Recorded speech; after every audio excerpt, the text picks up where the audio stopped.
So let's talk about some duty and subcaliber pistol ballistics. Modern handguns are truly an amazing mechanical feat, and it's absolutely true.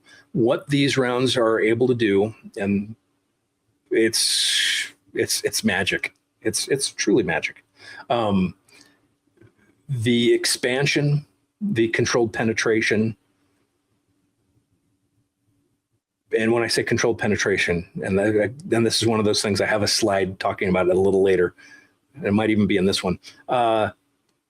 Having seen gel testing where the projectile, 9mm projectile or any projectile, goes all the way through traverses through the entire gel block and then essentially gets pooped out of the other side. So a couple years ago, we did some gel testing and I was using clear gel, and we had the gel block out. We had the shooter shoot 9.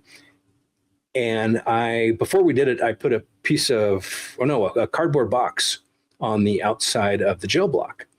And the idea was, as the bullet poops out, we'd at least catch it.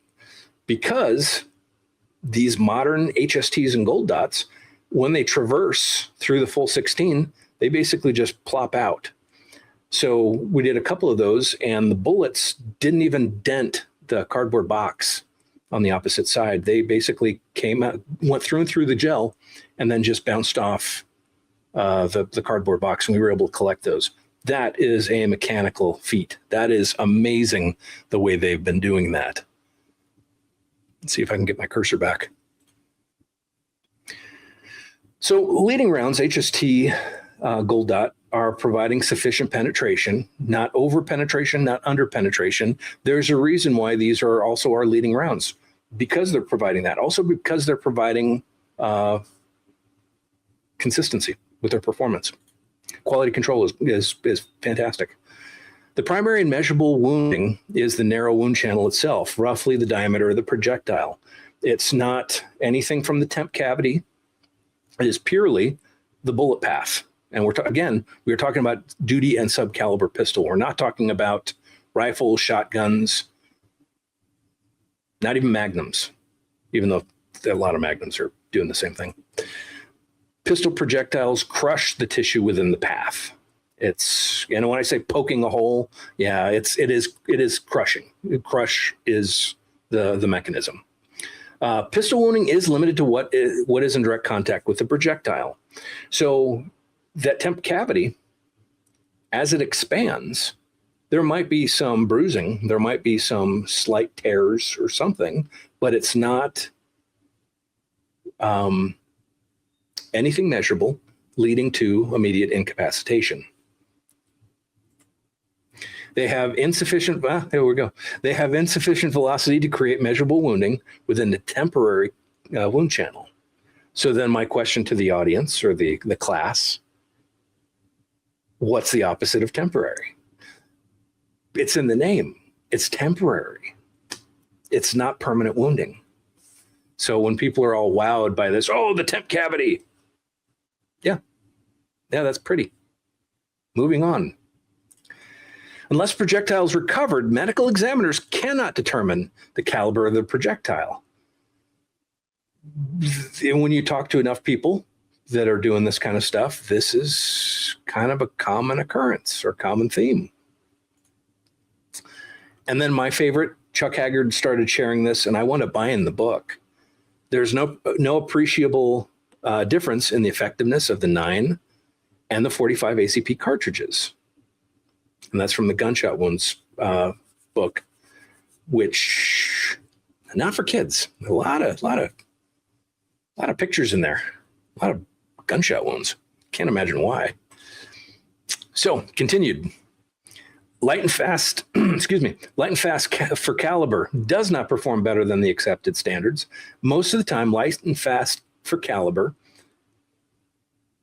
either it will, and it's funny because in ballistics, it's kind of, there's a golden balance with your velocity, your construction, and your weight.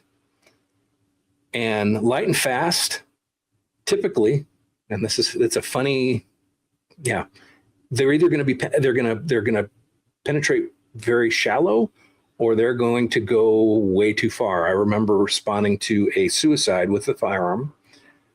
Clearly, and that's what this class is about. Someone shot a 9mm into their own head, and they were using some super duper fast, high penetration, lightweight rounds that went through both sides of their skull, through a couple rooms, and stopped in the outside wall. That being said, we can look up other light and fast stuff where the penetration is super short.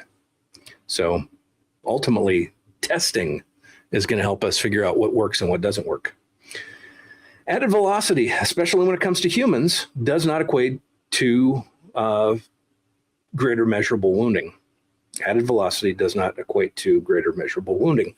Greater velocity may assist in greater penetration. Greater penetration, though, also does not necessarily mean more wounding to humans. I think that's probably my next point. But a lot of people look at velocity and think, oh, this is going to be amazing on people. No, it's not. There's a window. Matter of fact, I remember Dr. Roberts telling me about how they were taking pistol rounds and firing them beyond 5,000 feet per second and were not creating any additional wounding other than along the wound channel. Well, there's a concept that a lot of people understand, and 22 feet per second is the magic number to have the additional extra wounding beyond just the bullet path. Well, unless you reach a specific threshold, and it's not that feasible with handgun, with like a Glock, all you're going to see is that hole. That's the only one there is. And anything radiating off that, the temp cavity, isn't measurable. Muzzle energy also is not a predictor of performance. A lot of people look at muzzle energy and seem to think, oh, this is going to be amazing on this application. Well, there are a lot of other factors that are at work here. Muzzle energy is, yeah, great. Caleb Giddings had a really good post about that.